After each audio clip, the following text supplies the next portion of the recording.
കൂട്ടുകാരെ, എല്ലാ കൂട്ടുകാർക്കും മിഠായി കഥകളിലേക്ക് സ്വാഗതം. ഒരു കുറുക്കൻ്റെ കഥ കേട്ടാലോ? കഥയുടെ പേര് തന്ത്രം പൊളിഞ്ഞു. അവതരിപ്പിക്കുന്നത് മനോജ് കുമാർ പുളയ്ക്കൽ. കുറുക്കൻ വിശന്ന് വലഞ്ഞു നടക്കുകയായിരുന്നു. ദിവസങ്ങളായി വയറു നിറയെ എന്തെങ്കിലും കഴിച്ചിട്ട്.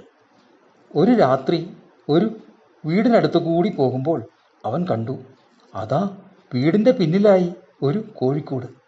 ഉയരത്തിൽ കാലുകൾ ഉറപ്പിച്ച ആ കൂട്ടിലിരുന്ന് പിടക്കോഴി ഉറക്കം തൂങ്ങുന്നത് അവൻ കണ്ടു.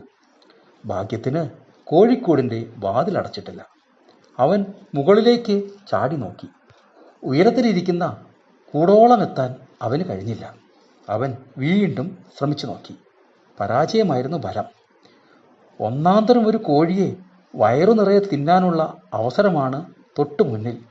അത് കൈവിട്ടു പോകാതിരിക്കാൻ അവൻ തൻ്റെ ബുദ്ധി ഉപയോഗിച്ച് കോഴിയെ താഴെ ഇറക്കാമെന്ന് ആശിച്ചുകൊണ്ട് പറഞ്ഞു, എൻ്റെ പിടക്കോഴിപ്പെണ്ണേ, ഇതെന്തു കോലം!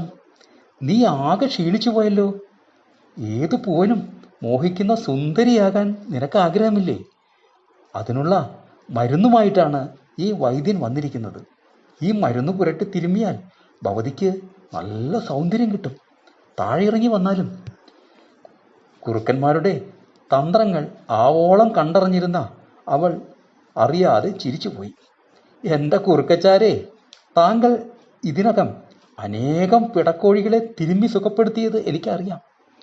അവിടുത്തെ നല്ല മനസ്സിന് ഞാൻ എങ്ങനെയാണ് നന്ദി പറയുക? എനിക്കിപ്പോൾ മരുന്നൊന്നും വേണ്ട. എനിക്ക് സുന്ദരിയാകാൻ തീരെയില്ല മോഹം. മാത്രവുമല്ല, ക്ഷീണിച്ച് അവശയായിരിക്കുന്ന ഞാൻ എങ്ങനെയാണ് താഴേക്ക് ഇറങ്ങി വരിക? അതുകൊണ്ട് വൈദ്യർ നേരം കളയാതെ സ്ഥലം വിട്ടോളൂ. കൂട്ടുകാരെ, തന്ത്രങ്ങൾ എപ്പോഴും ഫലിക്കണമെന്നില്ല. കൂട്ടുകാർക്ക് കഥ ഇഷ്ടമായോ?